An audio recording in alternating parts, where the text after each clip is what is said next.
What's up, my dear boys and girls? It's your Ranger Boy here, and welcome!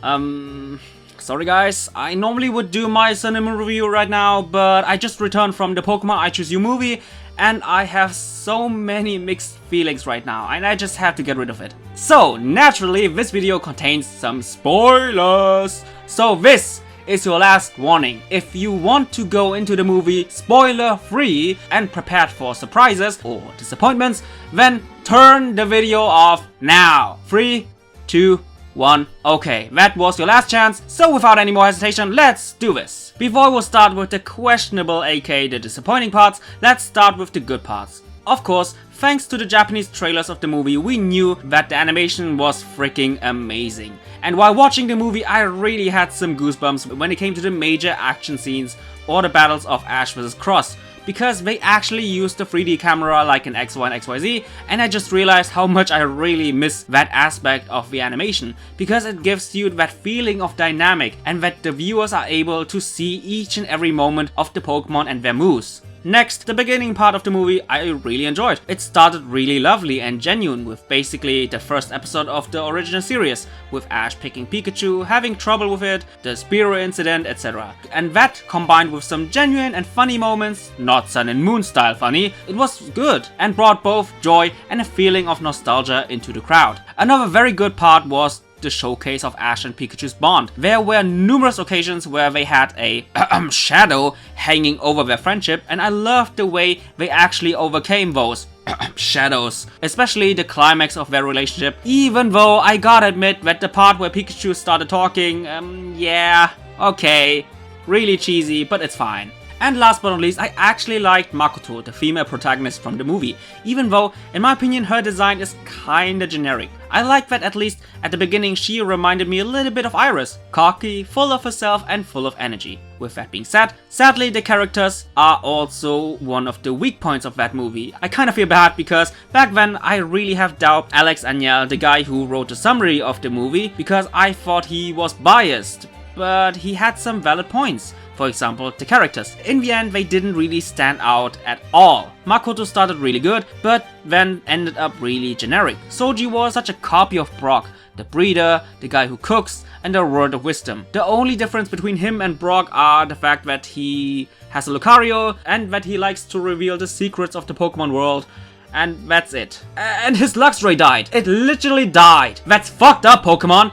And the sick part is, I actually like that. I really like that little backstory of Soji. Then we have Cross, the rival of the movie. I really love his design, but his attitude and his goal screams Paul. Granted, I have watched the German dub, but there really shouldn't be a difference in characterization from dub to dub. And his motivation is that he wants to be the strongest by using only power, he despises losing, and he despises the weak. Just like Paul did with Chimchar, he also abandoned Charmander because he was weak, and even said stuff like, even if you train, you always will be weak, or even if you have evolved, you're still weak. God damn it!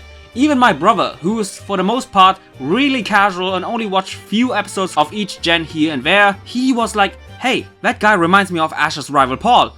And I had to agree. Since we're on the topic of characters, Team Rocket made no fucking sense. Why the fuck were they in this movie? They popped up, made a gag, and blasted off. And that happened like 3 to 4 times in the movie. No! Why the fuck? What was the reason for Team Rocket to be in this movie? I'll tell you why. Because of nostalgia. And also, speaking of the villains, the main villain, again spoilers, but I already have warned you, and at this point I don't really care anymore. The main villain of this movie is Marshadow, and the plot twist was that Marshadow gains power from the rainbow wing of Ho-Oh, which Ho-Oh has given to Ash. But that wing was stolen by Cross, and then has been tainted because he was not pure of heart and only wanted to meet Ho-Oh to prove that he is the strongest. And because of his tainted rainbow, everything went dark and Marshadow gained power because of that. And to be honest, in my opinion, Marshadow as the villain, I don't know why, but it felt not only very underwhelming, but also kinda out of place. Ash travels through Kanto because he wants to meet and battle Ho-Oh. And by the way, the complete battle of Ash vs Ho-Oh, you will never see that. And then the villain turns out to be a Gen 7 Pokemon? Like, what?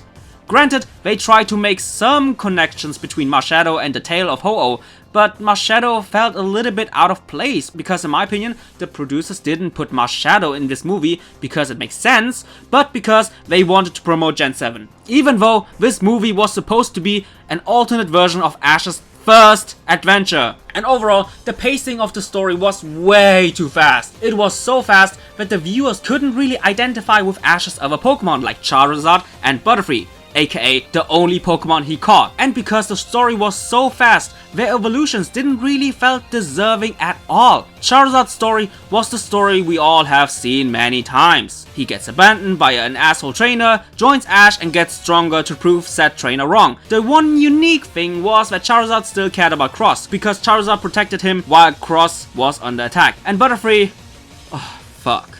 To be honest, the only reason Butterfree was there was to recreate the touching goodbye scene between Ash and Butterfree from Gen 1. And thanks to the pacing of the story, that moment, which was supposed to be heartwarming, it failed. Simple as that, it just failed. In my opinion, the movie should have been much longer, at least 30 minutes more, so that the movie can provide both trainers and Pokemon with more development so that the viewers can attach to those characters. So to sum everything up, would I recommend this movie? Yes, because even though it has some major issues, overall it was a very enjoyable movie and they never have forgotten the main focus of the movie, the bond between Ash and Pikachu. And of course, animation is gorgeous. Would I watch it again? Probably maybe 1 to 2 times and then I would move on with my life. Was it a bad movie? No, hell no. The worst movie still is Hoopa Clash of Ages. Nobody fucks that movie when it comes to King of Badness. Would the movie have been better with Brock and Misty instead?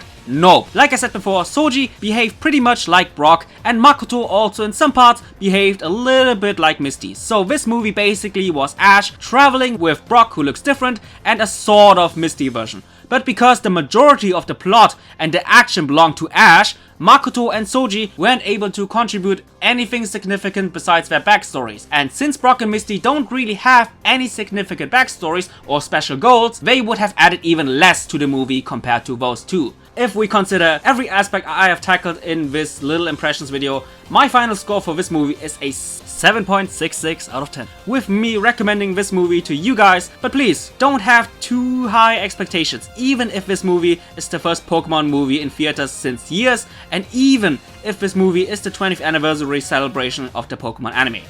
Anyway guys, I really hoped you enjoyed this video. Do you agree? Do you disagree? Please tell me. Just like always, I see you guys in the comment section down below. Bye guys!